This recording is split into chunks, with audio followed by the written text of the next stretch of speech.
All right, welcome to Landscape Smart, presented by Rademann Stone and Landscape Company. I am Matt Hinker, and joining me today is Ron Rademann and Master Gardener Patty. If you have any landscaping questions, shoot us a call at 923-1450 or 1-888-900-1450.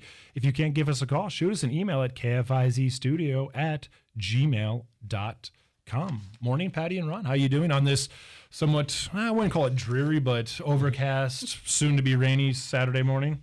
Yeah, I would like another couple days in a row like we had yesterday. Yeah, I agree. But I guess we don't have a choice in the matter. No, unfortunately, Mother Nature doesn't usually give us a whole lot of options when it comes to what we get. Yeah. Yeah, you couldn't. Like yesterday, it was almost like the perfect day. Yeah, it was gorgeous. Sunny and low 70s. Yes, and perfect. No breeze, and you could really just enjoy the day. Yeah, absolutely. On a project out on Lake Winnebago yesterday, and it was like glass out Oh, there. my I goodness. bet, Beautiful. Not, unfortunately, I wasn't on the lake, just looking at looking towards the lake. But so yeah, and then it sounds, I don't know, like you said, Matt, another rainy week. So, well, when it's warm and we're getting the rain, it's kind of good in some ways too. I guess kind of keeps things moving. If it's hot and dry, that's not good either. So Yeah. Yeah, no, things are definitely growing in my yard and area, that's for sure. I'm not having any difficulty with anything flourishing at the moment. Yeah. Especially weeds. Oh, yeah, I'd imagine. And that's a good place to start then. Yeah.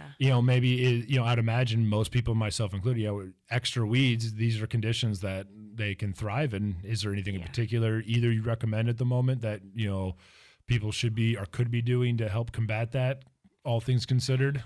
I spent all day yesterday using my trowel hook and digging them out because I can't spray where they're giving me all these issues because it's completely surrounding the vegetables or the perennials and things growing. So it's very difficult to spray weeds in that situation. Yeah, I don't.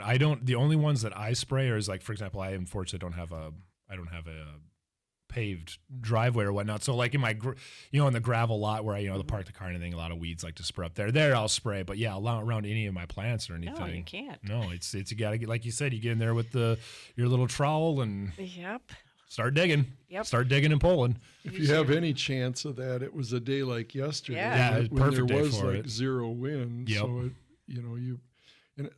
sometimes if it's so bad, you can kind of take a sheet of cardboard or corrugated board and hold it in one hand and kind of shield and spray at the same time. And if you make a little V out of it, you can, but some weeds you can eradicate them better with spray that goes down and kills the whole root system. Yeah. Rather than trying to pop them out. If you try to pop those dandelions out and you leave half the root in there, it just comes back. You got to really get down there and get down deep if you're pulling out some of those biennial weeds and things like that. I have issues with creeping Charlie mostly and quackgrass growing infiltrating all around my perennials.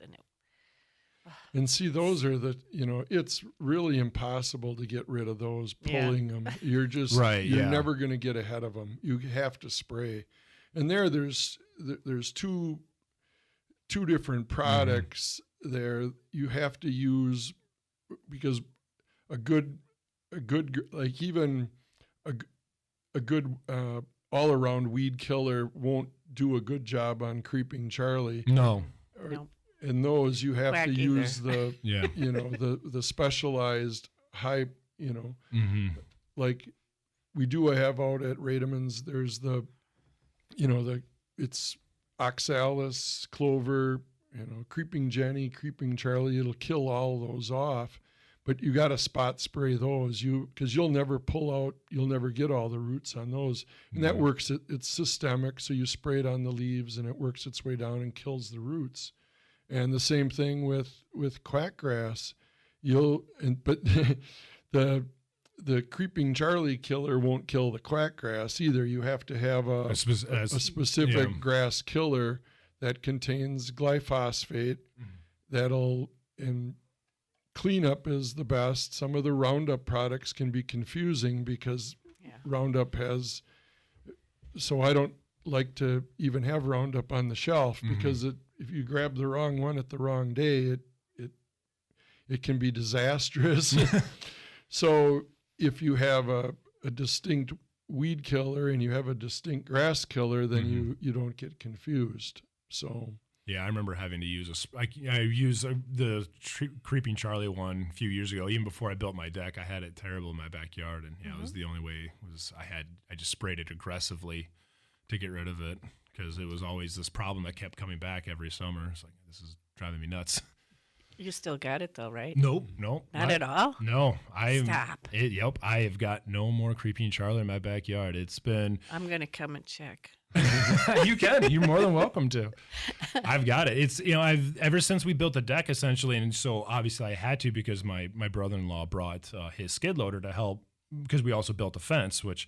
Man, was that helpful because he has the auger attachment on that thing. So no hand doing the holes for the posts. But, so obviously that tore up the backyard, right? Yeah. The skid loader. Yeah. So it was just reseed and then, weed feed these last few years. And it's come back now and it's pretty much pure lawn. Yeah. I get a little broadleaf here and there and some of the quack grass and whatnot. But for the most part, it's come back pretty much mostly grass. I've been pretty happy with it. And I did seeding again this spring, and I'll probably even seed a little bit again this fall because there's still a few patches now, especially my front yard because TDS came and put some of their stuff in. So my boulevard's got a bare patch where they put their port in and all that. But I've been fairly maybe lucky, but also happy with how it's come back. So yeah, well, good, good for you. My Creeping Charlie problem is my neighbors, not my problem, and of course they don't want to deal with it. I work real good,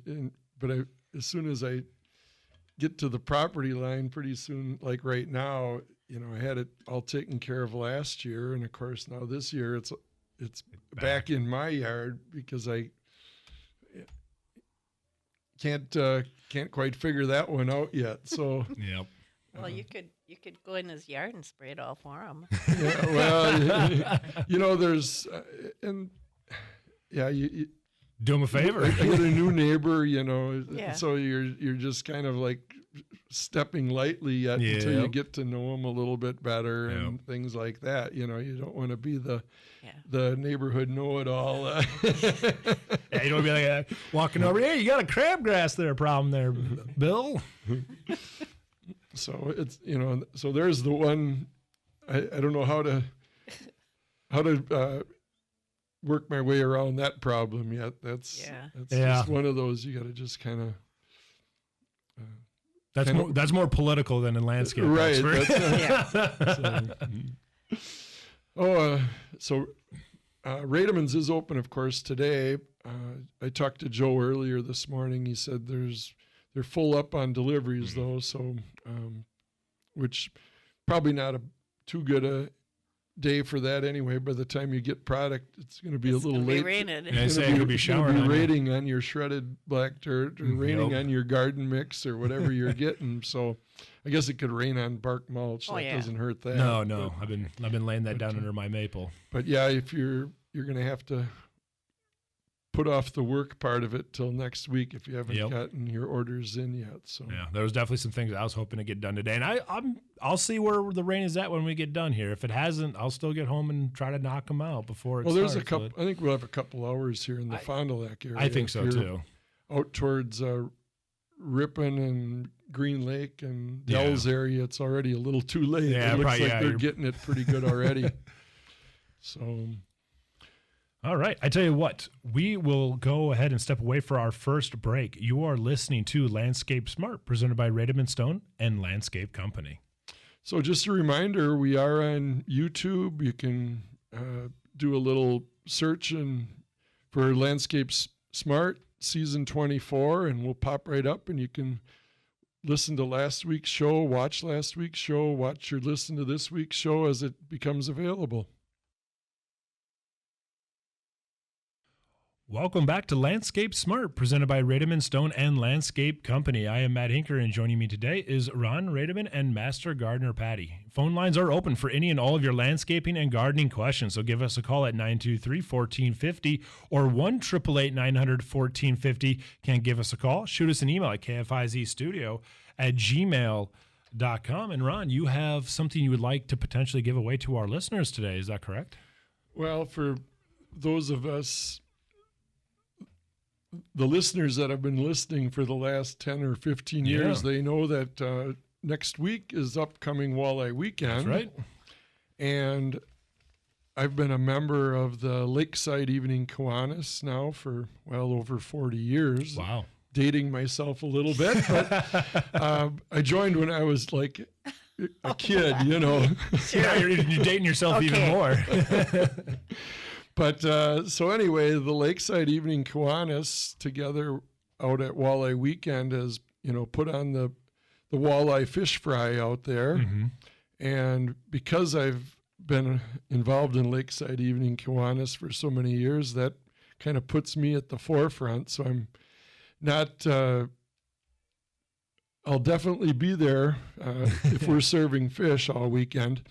And we are, so stop on out, say hi, yes. And buy a fish dinner, have a sandwich, fish and chips. So out by the lighthouse, bandstand areas where we're set up is right by the bandstand actually. So I'm usually more in the bar tent rather than the serving tent. Making sure you have a full drink. Yeah, well, the reason I actually ended up in the bar originally was back then it was a little bit different. You had to hoist the half barrels in and out of the coolers. Yeah. So being the youngest one and the outdoors person, and I ended up with with that position because I happened to be the most physically fit at the time. Now I have other help that helps me with that. Now you have the other young fit guys lifting the half barrels up. So that's how it got started over there originally, because the older people, the young and the inside working people always did better with serving the fish, and I did better with serving the tap beers. So anyway, now we have canned beer out there. So very nice. It's a little easier to throw a 12-pack. Yeah, not in there now instead of the half barrels. So they've adapted even for me. So, but anyway, I've got a couple of walleye dinners to give away. You have to call in to get it. You don't call in, you won't get it. So those numbers. And you will have to stop out to Rademann's to pick those up. Oh, okay. And pick them up obviously this week, because on Friday Walleye Weekend starts. So so next Friday, Saturday, and Sunday. All right, I tell you what, we'll turn to the phones right now. You're on Landscape Smart, presented by Rademann Stone and Landscape Company. Go ahead with your question and name. Well, I'm calling about the walleye tickets. Yeah, I bet. I kind of figured that because as soon as Ron said call in, I saw the light flashing there. I have no question, though. Well, you have to have a question. Well, okay. How is it too late to still spray my apple tree? That's coming up with a good question at the when you're put on the gun. On the spot, yeah. Okay. Well, no, you're probably in between the first application and second application right now of spraying fruit trees. So, no, you're going to have to generally spray apple trees 2 or 3 or even 4 times in the season. This year, when they started out leafing out a week or 2 earlier than normal, together with the fact that we've had a lot of rain, there's definitely going to be some fungus issues on fruit trees this year. So you should be on about your second application right now, and if you haven't done the first, you better get going on it quick. And so yeah, Matt will get your name and information. I just need your name and phone number off the air. Yep. But then stop on out to Rademann's Monday through Friday between 7 and 4:30, and we'll have them ready for you out there. Not today. I'm not going to get back out there with them today. So next week. Well, thank you very much. I've been going out to the fish fry for as long as I can remember. Oh, excellent. Well, it is on us now this time. Great. Excellent. Right. Stay on the air, and I'll get your information. Thank you. Thank you, Ron. Mm-hmm. You're welcome. All right, excellent. So, and that was a good question too, because actually that follows up on a question that I had, because I was recommended to get that 3-in-1 spray for my rosebush, which I did, and I applied it. But my question is, how often should I be applying that? When is the best time? Et cetera, et cetera. So, well, every 6 weeks is recommended. Oh, okay. So I put one on. That would have been about a week ago today. So I probably. You're good for a little while. Okay. Now. Yeah. With fruit trees, you can go ahead and take her information. Oh, okay. We'll talk about something here to keep you occupied. So yeah, with fruit trees, and generally at this time of year, it works best if you're about every 3 weeks, because especially a year like this year when the moisture is at the levels it's at, and the timing is been tough. Hello. Yeah, your name? So Chris. we for roses, it says on the application bottle that 6 weeks is recommended. Lefevre? So Yeah. well, some are more systemic. Can you spell that for me, please? And Lefever. I think we're on the air. Are we on the air, Yes, Matt? I can still hear you on the air. Okay. All right. Well, we're okay. That's all I really need. So that way I can put her name together with these out at Rademann. So, all right. Thanks, Chris. Yes, thank you. Thank you, Chris. Mm-hmm. So we're good there. But yeah, I guess follow the directions on the product. Yeah. Most of the fruit trees sprays work best if you're doing them, especially in a year like this year. You want to go about every 3 weeks. And once we kind of get, which amounts to usually 3 or 4 applications in the year. Mm-hmm. So this year you might need a 4th one, because if you sprayed in mid-May and again in early June, then around the 1st of July and later in July, that would be your 4th application. Okay. So about every 3 to 4 weeks. And you don't have to do it exactly. It's better to pick a good day weather-wise than picking a day off the calendar. Right. So I'd imagine you want to pick a day, or at least a few days where it's probably not going to be very rainy coming up, so it doesn't get washed away. Yesterday would have been perfect. Right. Yeah. So I tend to like the granular that you just sprinkle around the roses better. Okay. But if you didn't get that down before all the rain, it's not going to help you. Okay. So the spray now is what you're going to have to rely on. Yep. And like I said, I applied an application last Saturday. I remember I went and picked some up because we talked about it. So, okay. So I should probably give it about 6 months. And I would assume then probably, like you said, find a good, I said months, 6 weeks. Yeah. I assume then it's probably best again, pick a day roughly where you're not going to have a lot of rain, and spray it in the morning and just kind of on the leaves. I assume. Yeah, just the whole plant. Just get a good everything. spritz on the whole plant if you would. Yeah, get coat it wet. Okay, all right. That's essentially what I did. So because I was surprised the bottle didn't have directions on or anything, so I was kind of like, okay, What? yeah, I know. I mean, I'm used to just like, okay, I'm one of those people that I'll legit read directions, especially if it's something I am, I've never used before. It's like I want to make sure I'm using it properly. And okay, I guess I'll just spray. Yeah, some of the They should have if it's more directions. systemic, it'll last longer.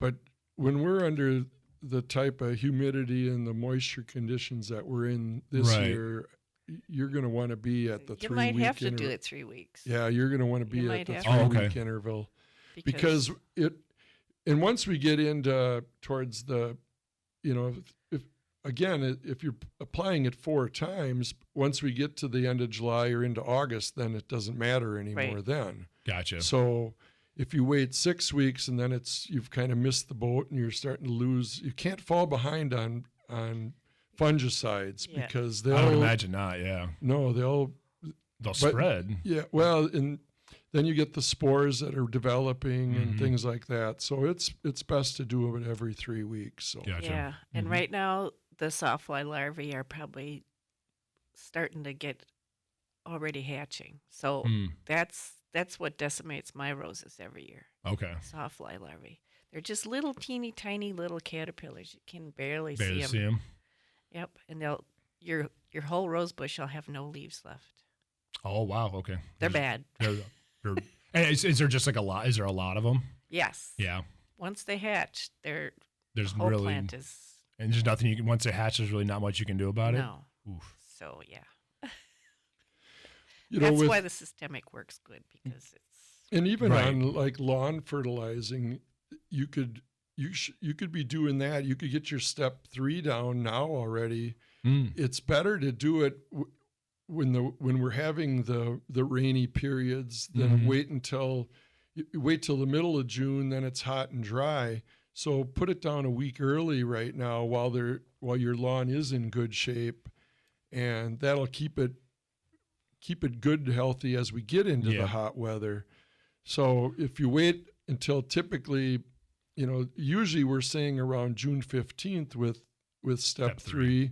But this year, again, we got kind of started a week or 2 earlier. Yep. So that kind of pushes us back here to the first week of June. And again, instead of waiting now till June 15th, when according to the calendar, it's the time to do it, you have to kind of look at the current conditions, look out the window, and every spring, every summer is a little bit different. So this is a good year to get it done a week earlier rather than a week later when it would be too. It may still be cooler and wet, but more than likely it's going to get hot and dry. And mostly, And they're calling for now it's pretty much mid or upper 70s in the 10-day, 14-day outlook. So not bad. No. We're not perfect. It's not like we're looking for the 85s and 90s, which can happen really starting any time now. Yeah, absolutely. So, and remind me, step 3, that helps bolster the roots, right? That's what that essentially does. Right. It's a root development. There's no weed killer in that whatsoever. Now, if you'd still have some dandelions or have any weeds that would be coming up, you could go back with step 2 a second time and then go back with step 3 more at the regular time towards the end of June. So if you have some weeds, and you could have weeds too that came in germinating a little late with a summer like this. Like we talked about at the beginning of the show. Yeah, weeds are prevalent. Weeds when they seed out, or there's seeds that can come in late. So you could use step 2 or step 3. Just if you have weeds, use step 2. If you don't have weeds, go to step 3. But right here in early June it'd be a perfect time to hit it again. If you did it, if not within the last 3 weeks for sure though. So. All right, I'll tell you what, we'll take our second break right now. You're listening to Landscape Smart, presented by Rademann Stone and Landscape Company. So yeah, Rademann's is open today, open Saturdays until noon. Welcome back to Landscape Smart, presented by Rademann Stone and Landscape Company. I am Matt Hinker, and joining me today is Ron Rademann and Master Gardener Patty. If you have any landscaping or gardening questions, shoot us a call at 923-1450 or 1-888-900-1450. Can't give us a call, shoot us an email at kfizstudio@gmail.com. And Ron, if someone calls in with a question for us, you might have something for them. Is that correct? Yeah, I was going to say I was actually planning on giving a couple of dinner tickets away last Saturday, and it got away from me. So if we get another good question, maybe we can squeeze a couple more tickets out. If we don't get a caller, then we move on till next Saturday too. So, well, I'll say this then: just make sure if you call in with a question, impress Ron or Patty or Patty. Have something good that really kind of throws them for a loop. Yeah, these are conditional tickets this time.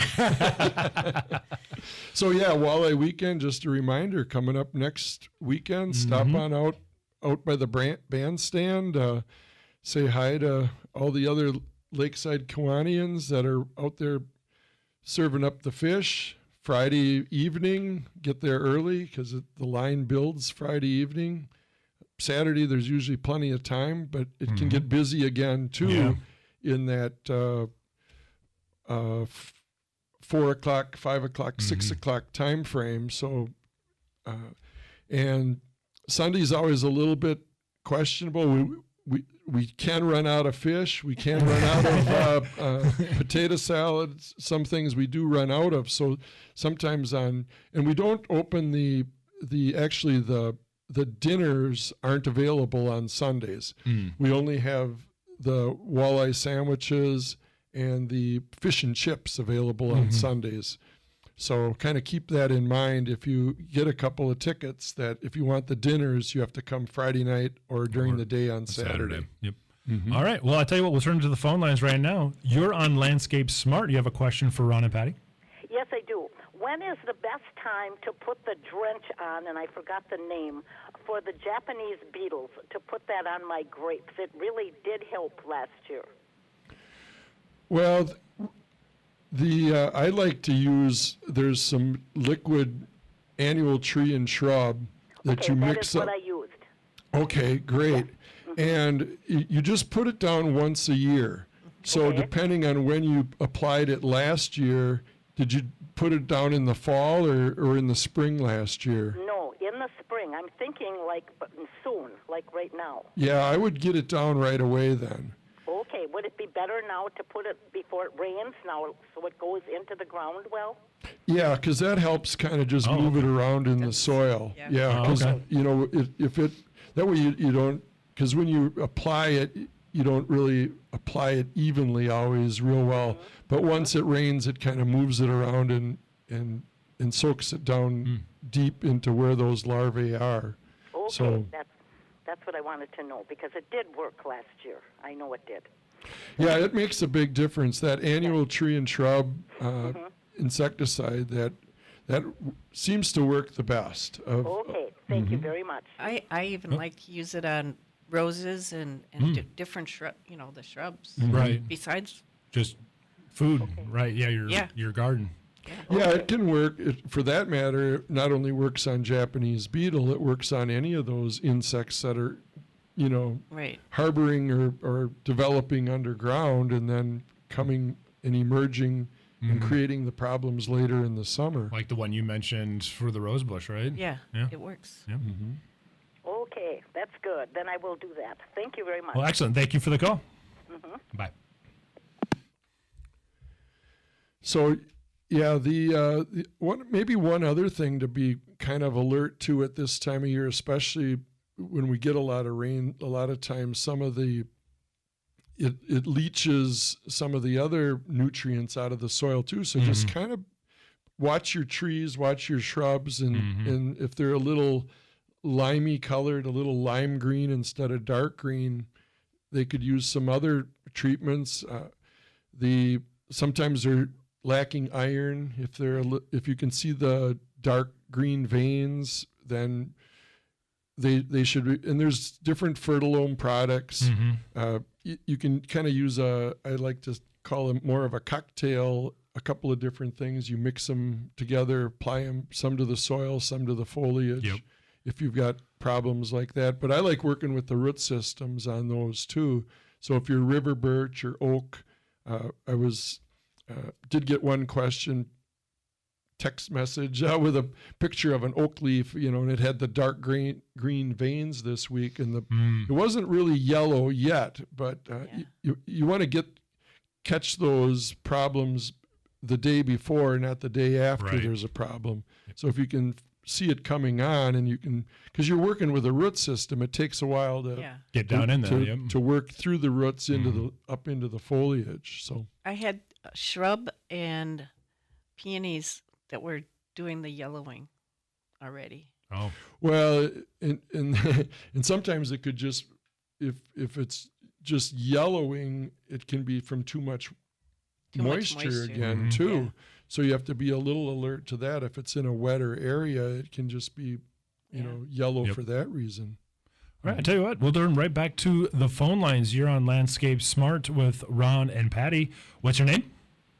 My name is Kathy, and I have a question about my asparagus. Is there anything I can do to get rid of the crabgrass? That's pretty difficult. Well, at this time of year, there isn't really too much you can do. Yeah. What I like to do is spray it with cleanup, which is a glyphosate product, but spray it more in the middle of September, because then if you get a little, and spray it right over if you spray it and let the asparagus is tall at that point in time and green, but you can still spray the grass and you won't hurt the asparagus, and don't overdo it. But you can spray right over the top with cleanup, and then after you spray and you get a little bit on the stems, go ahead and just cut those stems, the asparagus stems off then, and it won't take it in through the plant. But the glyphosate or cleanup, it's not really, it's potent enough to kill grass, quackgrass, but it won't kill off asparagus. You can spray right over the top with that. So, but not right now, because the asparagus is active. You want to do it more in September when the asparagus is, It's trying to, and the grass is taking it in.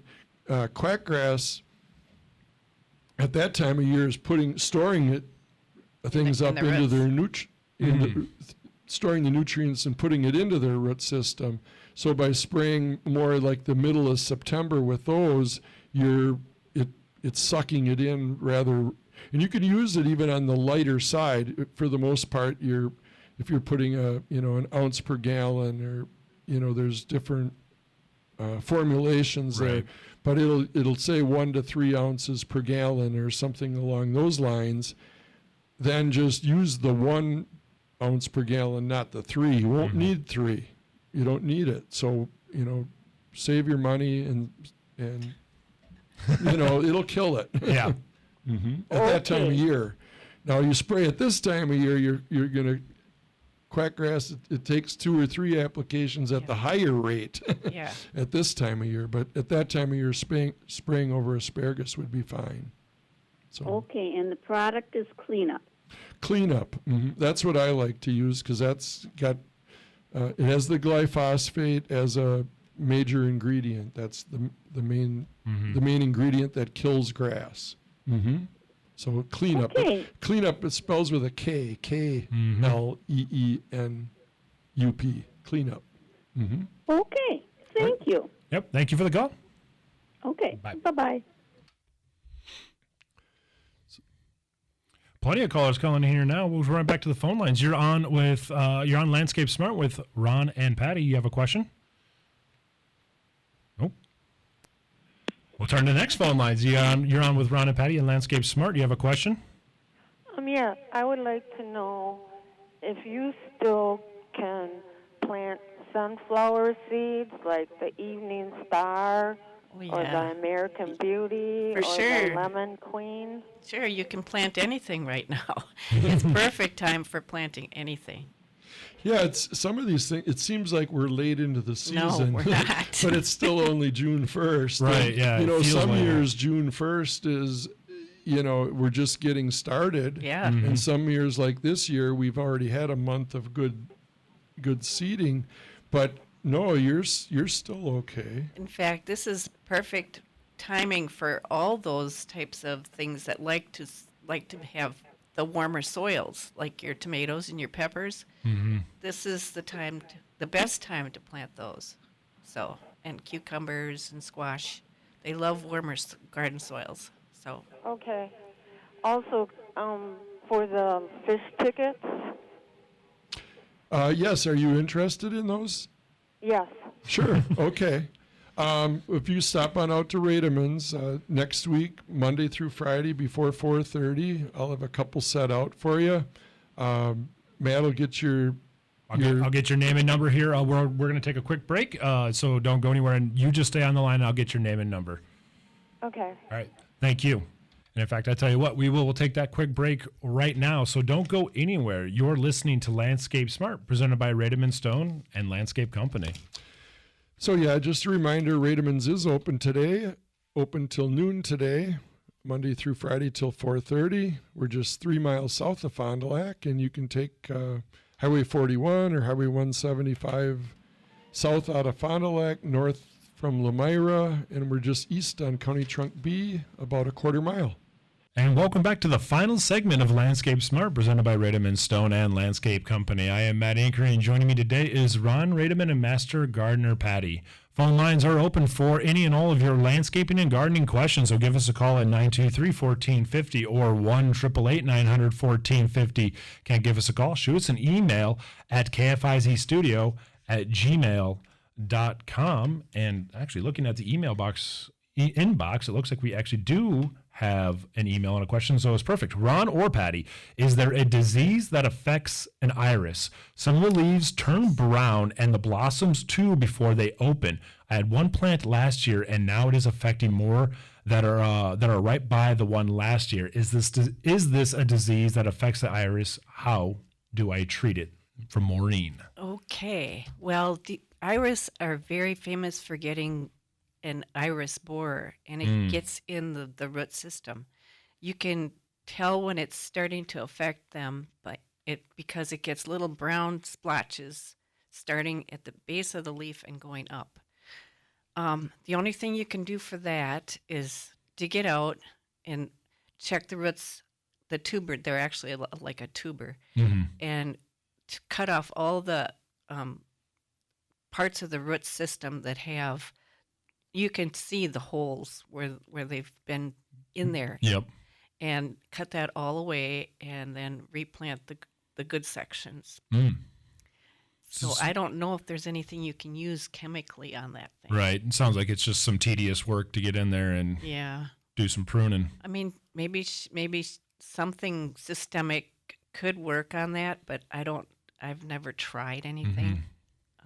I don't know if that annual tree and shrub insecticide would work on something like that or not. I don't either. That would be a good one, a good trial to to at least find out. Yeah, I can tell you, underground borers are not an easy nut to crack. The viburnum gets in borers that they get in there, and they get in so many things. Yeah, I have them attack my Asiatic lilies all the time. And that's another borer that flies in, I think, and lays an egg and then on the stem and then starts tunneling just when they're going to open and blossom.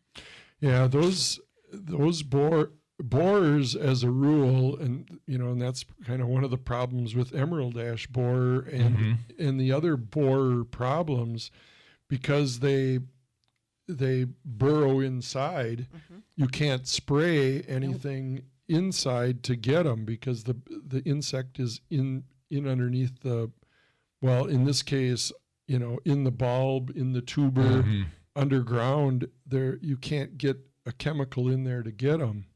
So, if we have problems in the nursery with certain underground borers like that, we just, and some plants are just more vulnerable or susceptible than others. They're probably just more tasty. Something about them, So maybe the only thing to really do with that would be, like you said, pull them out, find the bad ones. If there's good sections, maybe replant them in a whole different area. Yeah, I would remove them. And, get the problem right out of there. And the borers can't survive if there's nothing there for them And they feast, yeah. And a lot of times they're very selective. If it isn't iris, it's only iris. Yeah. It's not like they're going to go after tulips or daffodil bulbs or other things like that. Nothing goes after daffodils pretty much because it's poisonous. So I didn't know that. Yeah. Deer, rabbits, they don't eat daffodils because they're poisonous. Because they're poisonous? All right, I tell you what, we'll turn to our phone lines here. You're on Landscape Smart with Ron and Patty. You have a question? Yeah, I wonder. I got a couple of elm trees that popped up. They're real small. Would it be worthwhile to transplant them, or is there still a threat of Dutch elm disease around? Well, a good question, actually, because what'll happen, it kind of, do you have, where these are coming up, do you have like some hybrid elms that you purchased from a nursery? No, I have no elm trees around. I don't know where they came from. They're in my wildflower bed. Uh-huh. Oh. But I can dig them out. They're not that tall, so I was wondering if it would be futile to replant them somewhere, and then they could still be attacked by elm. Yeah, they're going to be susceptible more than likely to Dutch elm disease. Still, there aren't many around anymore. No, but it's and that's why it seems like elms grow fast, so right. You could try transplanting them, training them, and turning them into a tree, and you might get 15 years, 20 years out of them before Dutch elm disease gets after him again. I don't think I'll get 15 or 20 years out of me. So, it just kind of depends how adventuresome you are. If you want to take try it. If you're counting on them to be the tree in your yard, I wouldn't do that. But, you could try them along the perimeter and plant some other ones. See what happens. There are these new varieties of elm that are available that are disease resistant. That would work. But generally these seedling ones, those came from surviving American elms, and they're not going to be resistant to Dutch elm disease. Sure. Okay. That's basically all I really wanted to know. Sure. Well, tell you what, though, that was a pretty good question, was it not, Ron? Yeah. Well, we can talk about that again next Saturday. Okay. So. All right. Well, thanks. Yes, thank you for the call. Yep. Bye. So, Rademann's once again open till noon today, Monday through Friday till 4:30, 920-922-7612, or otherwise stop on out just 3 miles south of Fond du Lac, east on County B by a quarter mile. Excellent. Ron, thank you so much. Patty, thank you. You're welcome. As always, if you're in the Fond du Lac area, get outside, get some stuff done now because the rain is on the way. The Jerry and Karen Schneider Poker Show is coming up right here on 1450 KFIZ and 100.7 The Bowl.